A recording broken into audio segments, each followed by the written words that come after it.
penyebab kekalahan peristiwa geger Cilegon itu atau gagalnya para kiai membangun kembali kesultanan di Banten disebabkan karena adanya skenario Tuhan ingin menurunkan sebuah bangsa yang besar di muka bumi, yaitu bangsa Indonesia. Itu sebuah analisa dari penelusuran saya dan menyimpulkan bahwa gagalnya perjuangan para kiai di Banten ini karena adanya sebuah skenario Tuhan akan menurunkan sebuah bangsa yang besar di muka bumi, yaitu bangsa Indonesia. Kenapa saya bilang akan? Karena memang belum ada bangsa Indonesia, baru mau diturunkan. Jadi biar lebih jelas, kita mulai dari awal ya, karena peristiwa geger Cilegon ini sebuah peristiwa yang direncanakan cukup panjang. Jadi bukan kejadian yang spontan terus terjadi kerusuhan begitu, tetapi sebuah pemikiran bersama dari sebuah perencanaan atas kerinduan rakyat Banten ini ingin memiliki kembali sultannya yang setelah dihapuskan itu. Mereka akhirnya mengadakan satu diskusi lah semacam itu. Dalam waktu yang cukup panjang ini saya nggak ke belakang ke sana lagi ya, tetapi saya coba mulai dari tanggal 2 sampai 5 September tahun 1887. Yang ingin kita bahas dalam episode kali ini ada yang sesuatu yang sangat menarik, yaitu penentuan waktu. Jadi pada tanggal 2 sampai tanggal 5 ada sebuah acara besar ya, sebuah pesta perkawinan yang diselenggarakan oleh Haji Tubagus Umar. Haji Tubagus Umar itu mertua dari Haji Muhammad Arsad. Haji Muhammad Arsad itu kepala penghulu di Serang. Tubagus Umar ini adalah merupakan putra dari Tubagus Brawijaya, itu mendiang Patih Caringin. Nah, yang akan direbut oleh para kiai ini untuk merebut kembali Banten itu termasuk Caringin, Labuan, Tanara, Cikande, semua Cilegon. Semua ini akan direbut kembali dari wilayah Karesidenan Banten di bawah pemerintahan Hindia Belanda. Mau direbut kembali merdeka, dan ini gagal. Padahal kenapa saya bilang gagal dan ini skenario Tuhan, begitu dikaitkan ke situ ya analisa saya. Karena ini upaya yang dilakukan oleh para kiai ini bukan sesuatu yang asal-asalan, begitu. Sesuatu yang sangat luar biasa direncanakan dengan penuh perhitungan, termasuk perhitungan waktu. Para kiai dari Tangerang, Batavia, Bogor, Priangan, bahkan sampai dari Ponorogo pun hadir waktu itu di sana. Jadi dihadiri oleh para kiai terkemuka dari seluruh wilayah Banten, Haji Wasi dari Beji, Haji Tubagus Ismail dari Gulacir, kemudian Haji Marjuki dari Tanara. Kedatangan Haji Marjuki ini membawa nama besarnya Haji Abdul Karim, karena dia paling belakang datang ke sini ya, ini pada tahun 1887 ini. Kalau Arsad Towil itu datang 1886. Kalau Tubagus Ismail itu 1883 gitu ya, urutannya dari Mekah nih, karena mereka kan kumpul di sana. Diadakan evaluasi dan itu merupakan rapat pertama, boleh dikatakan sebagai pembentukan organisasi. Jadi sebelumnya mereka baru ide, baru saran, baru gagasan, baru namanya obrolan. Tetapi di 2 sampai 5 September 3 hari itu menentukan secara formal lah, begitu boleh dikatakan organisasi ini, karena dinilai sudah banyak perkembangan, tetapi itu masih hanya di kalangan tarekat Qadiriyah saja, belum keluar gitu. Nah, di situ dievaluasi oleh Haji Marjuki bahwa perlu lebih ditingkatkan lagi, dipropagandakan lagi keluar Banten dan keluar tarekat Qadiriyah maksudnya. Akhirnya Haji Marjuki bersedia jadi pemimpin dan dia mengangkat wakilnya Haji Arsad Towil. Ya, jadi dari bulan September kan, September, Oktober, November, Desember, Januari, Februari, Maret, April, berarti 7 bulan kita lewat saja karena di situ banyak kegiatan. Langsung ke awal April diadakan pertemuan di rumah Haji Muhammad Sangadeli di Kaloran ya. Diadakan pertemuan dipimpin oleh Haji Marjuki. Disitulah penentuan mengenai taktik dan strategi serta perencanaan penyerangan dengan pertimbangan karena kalah di persenjataan. Kemudian ditentukanlah taktiknya bagaimana, dirundingkan, mereka runding terus gimana Cilegon dulu direbut dan dikuasai, karena Cilegon itu tidak ada tentara, dan dibunuh dulu lah kepala daerahnya yang asisten presiden yang bernama Johan Hendrik Hubat-Hubel waktu itu ya.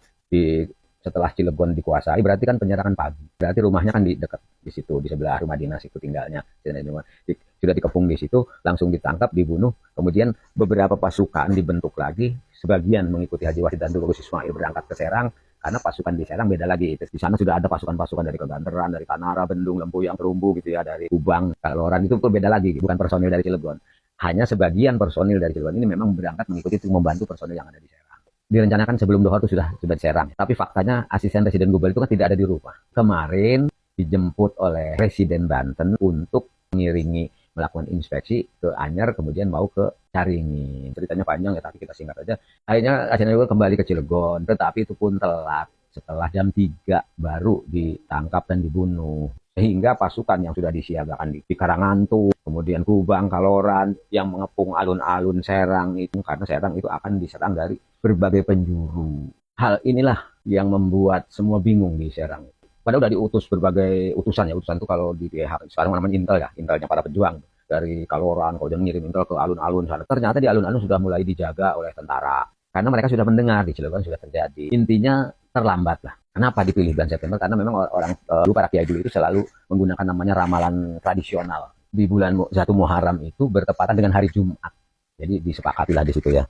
Tetapi oleh Haji Marzuki sebetulnya ditentang. Kenapa? Persenjataannya masih belum lengkap persenjataan itu yang akhirnya dirapatkan tanggal 29-nya April. Dan minggu kemudian di Bojonegara itu rapatkan untuk mencari persenjataan. Persenjataan itu dicari dikumpulkan dari Batavia, dari Lampung, dari Cilegon juga, dari pandai-pandai besi itu. Jadi berupa golok, lewang, dan tombak. Haji Marzuki pengennya dimundurkan dari bulan September. Haji Wasid harus dimajukan di bulan Juli, tanggal 12 Juli tahun 1888 itu bertepatan hari Kamis, 4 Zulhijjah, tahun Hijriahnya 1305 karena hari Kamis ya, dianggap mulia juga kan, Senin Kamis. Karena Haji Marzuki tidak setuju, akhirnya terjadilah selisih paham, tapi ya bukan selisih paham pribadi terjadi percekcokan, tidak. Hanya Haji Marzuki itu mengatakan saya tidak ikut kalau dipaksakan maju, tetapi saya juga akan terus mendukung dan mendorong kan nanti kalau ini bisa bertahan perjuangan ini, saya akan datang kembali dari Mekah, maksudnya kan tinggalnya di Mekah, akan kembali ke Mekah, akan datang kembali bersama Haji Abdul Karim dan para syekh lainnya untuk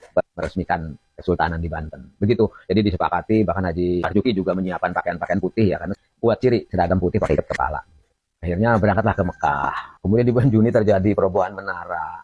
Jadi karena ada insiden penerobohan menara di akhir Juni, akhirnya diadakanlah rapat lagi untuk memajukan rencana dari 12 Juli tadi, dimajukan. Begitu dihitung-hitung lebih cepatnya itu jatuh pada hari Senin tanggal 9 Juli, itu bertepatan dengan Dzulkaidah 1305, yaitu karena 1 bulan setelah Idul Fitri gitu ya. Kenapa itu dipilih? Karena 1 bulan setelah Idul Fitri itu karena suasana kan baru selesai Lebaran, jadi silaturahmi kampung masih hangat, jadi orang masih silaturahmi, jadi mobilitas orang juga masih meningkat, sehingga para kiai itu lebih mudah untuk mengkomunikasikannya, tidak takut dicurigai lah begitu. Pilihlah 9 Juli di hari Senin. Hari Senin itu hari yang mulia juga untuk memulai. Biasanya orang kan berpuasa juga di hari Senin itu. Jadi kesimpulan analisa saya yang tadi mengatakan bahwa kenapa perjuangan di Cilegon ini gagal, itu karena ada skenario Tuhan yang akan menurunkan sebuah bangsa yang besar ke muka bumi, yaitu bangsa Indonesia. Karena tidak masuk akal para kiai ini kalah, sudah dikuasai semua strateginya. Kalau Cilegon sudah diduduki, berangkat ke Serang, Serang langsung diserang, dan itu juga pasukan dari Batavia datang, misalnya bantuan yang 1 batalion 1 kapal kan sudah dijaga di Karangantunya. Jadi mereka turun tidak bisa, mereka turun juga langsung diserang, apalagi kalau sanksinya sudah dikuasai, mereka sudah punya senjata. Jadi perhitungnya sudah sangat matang sekali secara teknis. Dan secara spiritual juga tanggal dan waktunya sudah ditentukan, sudah luar biasa.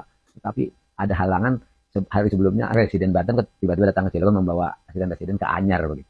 Sehingga ini satu kendala. Kalau akhirnya tidak ada kasus Residen membawa residen di Anyar tiba-tiba terlaksana semua, Banten merdeka pada tanggal 9 Juli tahun 1888, seandainya berhasil nih kita lagi ngomong itu. Kemudian pada 14 Agustus ya terjadi pengeboman di Nagasaki dan Hiroshima. Kemudian pada 17 Agustus 45 juga terjadi pemaksaan suruh baca proklamator, itu anak-anak karena dipaksa suruh baca kan proklamasi padahal atas nama bangsa Indonesia lagi, padahal belum ngobrol sama bangsa Indonesia, tapi sudah mengatasnamakan bangsa Indonesia gitu. Rapat juga belum gitu, proklamasi mendadak. Nah, ternyata inilah skenario Tuhan. Kok tiba-tiba ada yang namanya bangsa Indonesia itu. Kalau kita melihatnya dari tadi ya, harusnya kan kalau itu kan Banten merdeka 9 Juli. Berarti begitu Nagasaki dan Hiroshima dibom atom, Jepang pulang gitu kan, pulang ke negerinya begitu. Artinya kan semua kawasan yang ada di Nusantara kan memerdekakan diri. Seperti Jogja menjadi Kesultanan Jogja, Cirebon Kesultanan Cirebon, begitu juga yang di Palembang dan sebagainya. Akan terjadi seperti itu kalau Bantennya sudah merdeka tahun 1888 itu, karena pasti kan maju kan. Banten memerdeka sebentar juga langsung maju sih. Apalagi itu 88 ke 45. Sudah pasti sudah luar biasa kemajuannya. Tetapi karena gagal, akhirnya ya Soekarno lah yang ditunjuk oleh anak-anak muda gitu. Nggak tahu anak muda punya ide dari mana. Main seret aja suruh baca proklamasi. Kan nggak sah proklamasinya. Nah, akhirnya makanya diulang lah membaca proklamasi 17 Agustus itu di Pegangsaan Timur. Jadi itu analisa saya kenapa GG Cilegon gagal.